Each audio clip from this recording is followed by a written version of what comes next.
Alright, I'm going to pull a compression check on the number 6 cylinder. Number 6, because of all the oil that's on the spark plug, it came out of number 6. Even so much as, when I took it loose, there was a little oil seeping out of the hole there. So I pulled the wire on the distributor that puts fire to it, to the distributor, and I'm just going to spin this over with a screwdriver.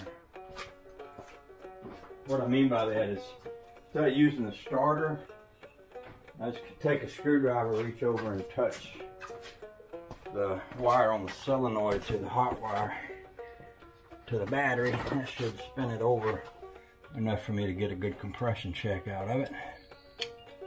I ought to make sure it's not in gear too. That's important.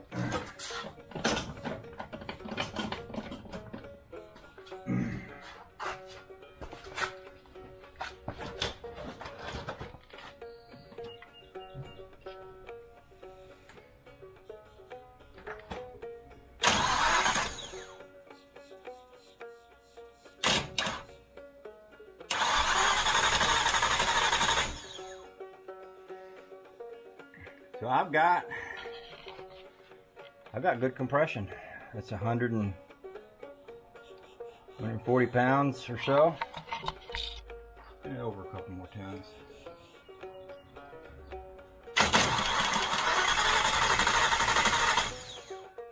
And it's up pretty close to 150 pounds. So Mr. Heavy Chevy had a thought the other day that it could be, I mean, with that kind of compression, I'm not thinking rings. Mr. Heavy Chevy the other day had a thought that it could be sucking oil through the valley, out of the valley pan through an intake, a bad intake manifold gasket. And another thing he mentioned, and a few other people have mentioned, is that it could be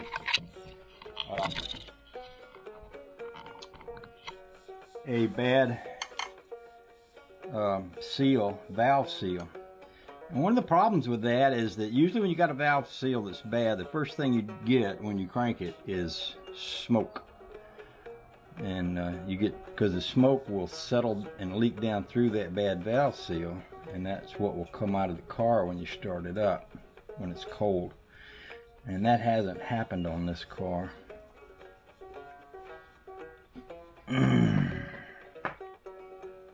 I'm going to turn the camera off while I think about this. So I'm going to do a cold start so that you can see what comes out of the exhaust pipe when I start it cold. Keep in mind what I said on an engine with a bad valve seal in the head. Usually the oil will seep down through that and cause the car to smoke when you first crank it up. So you guys are looking at the exhaust pipe. I'm going to climb over in here, start her up. We'll watch and we'll see what comes out. Keep in mind that there is a lot of oil in that cylinder. There's enough for it to run out when I took the plug out a while ago.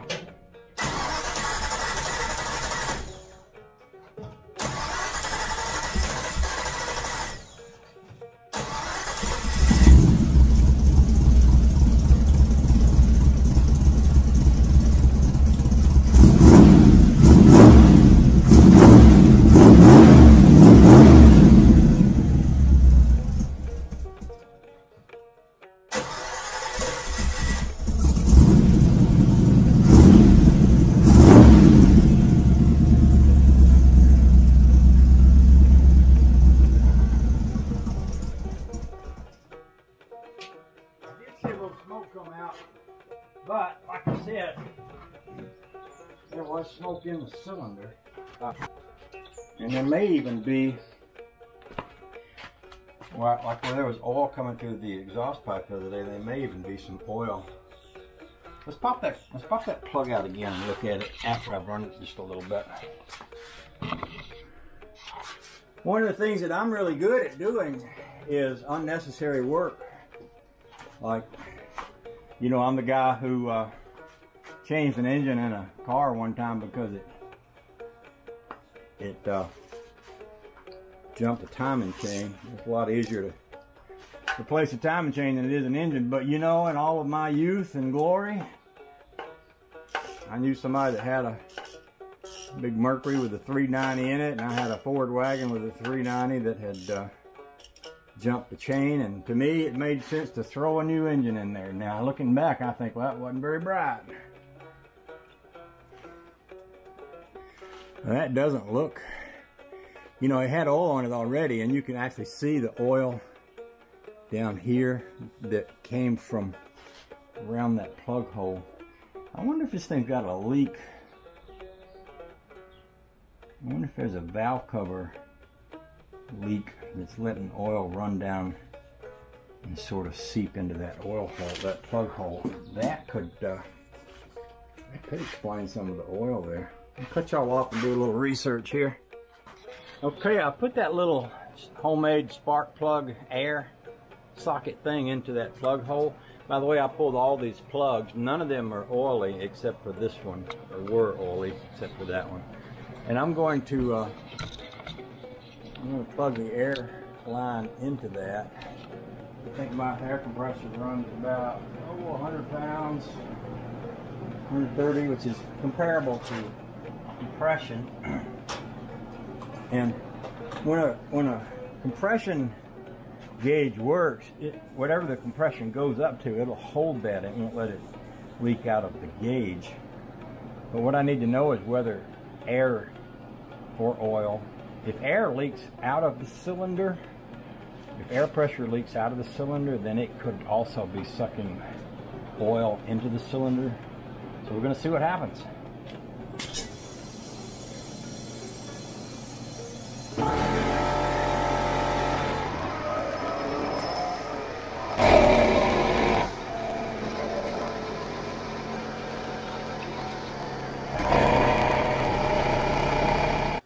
Okay,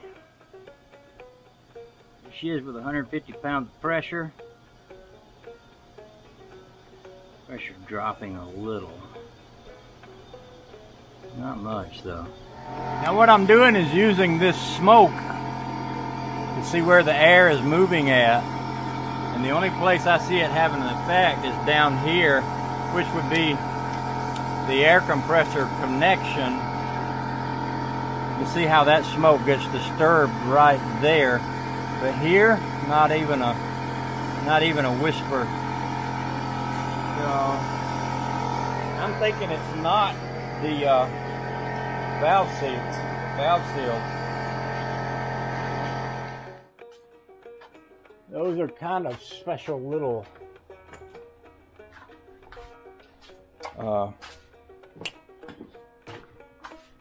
nuts that fit these things, and that's pretty loose. Look at that. That could actually be the problem. I might run over to the parts store and get me a new yeah, see, these are all pretty loose. Wouldn't it be interesting if the only thing wrong with this is I had a valve cover gasket leak and some loose bolts on my exhaust. Oh, listen, look at this one. It's completely loose. And this oil that's puddled up down here could just be oil that ran through. So what I'm going to do is I'm going to run over to the parts store. This has two gaskets on it. It has a rubber gasket, and then it has this what do you call it? Cardboard cork gasket. And the cork gaskets, usually you can't get away with pulling them out and putting them back in very often. And this one's been, I've had these off several times in the course of basically setting the valves on all that. I think what I'm going to do is run to the store, get me a new cork gasket and put it on this side, and kind of put everything back like it's supposed to be, spark plug and everything, and then take it out and give it a ride that way and see what that does. Wouldn't it be cool if that fixed it? Okay, so I went over to the parts store, got me a new gasket. I'm gonna stitch it on here, and then snug it up real good and wipe off all the oil, and we're gonna go buzz around the block a few times and see if that solved the problem. I got a sneaky suspicion it's gonna fix it. And I think that really is where my oil was coming from, although it seems pretty unlikely. But I think that might have been it. Sure enough. I'm knowing a little bit.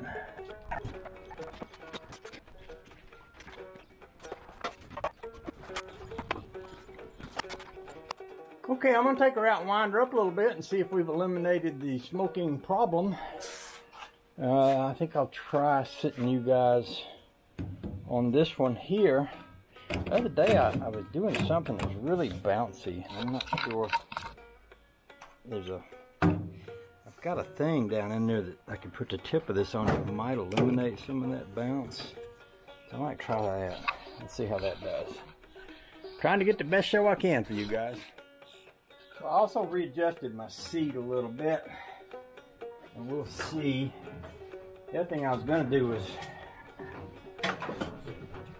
do some trim work on that floor mat down there, but I'll do that when I get back.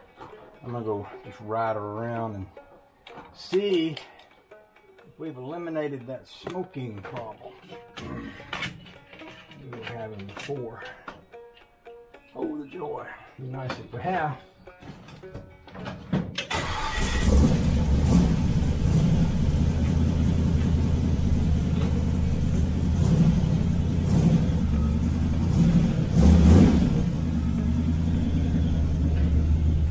Idling a little faster than it needs to, but I can do that later.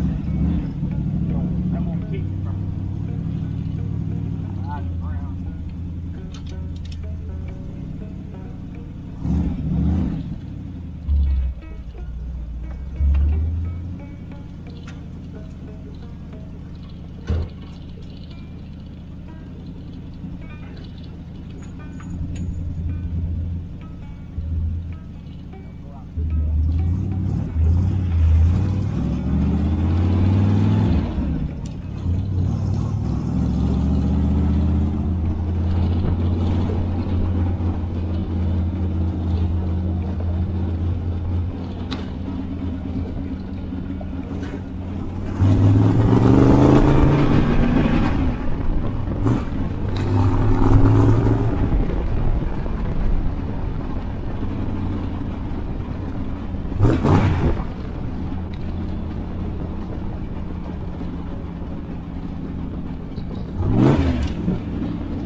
do go kind of slow down through town here.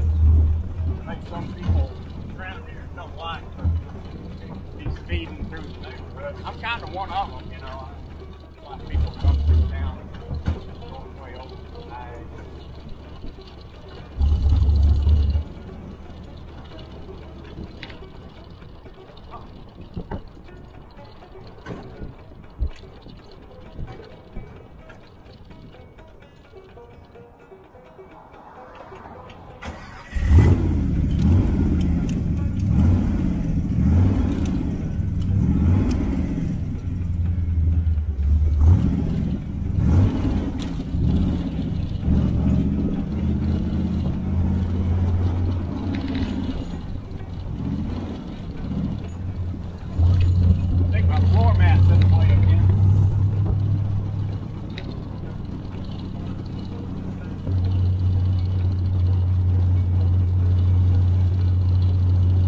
Good example, that white car come out of nowhere, it was on my back side. That's 25-mile-an-hour speed limit right there. Oh, he just forced it down because they're like a race track. You know, you don't need people driving like that down. There's other places that come stuff.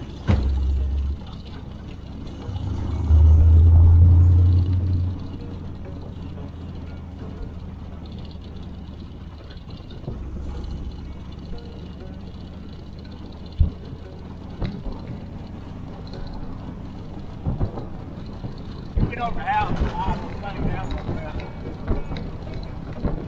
Take her out riding the boat. Trying to solve the problem, I figured it's going to look like that. I wasn't looking forward to having to pop out of this.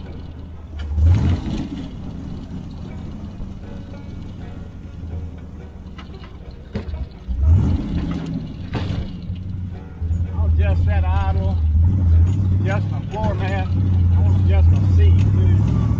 I'm not quite where I want it to be yet either.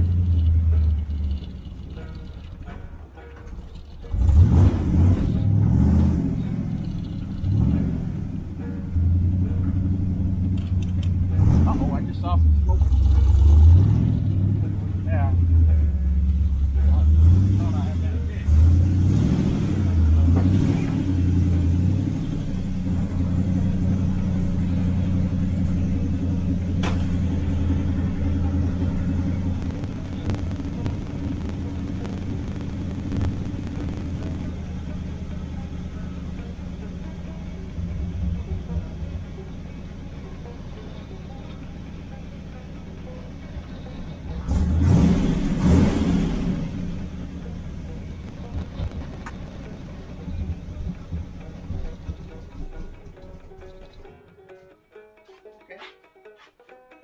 That's okay. You can do that if you want to.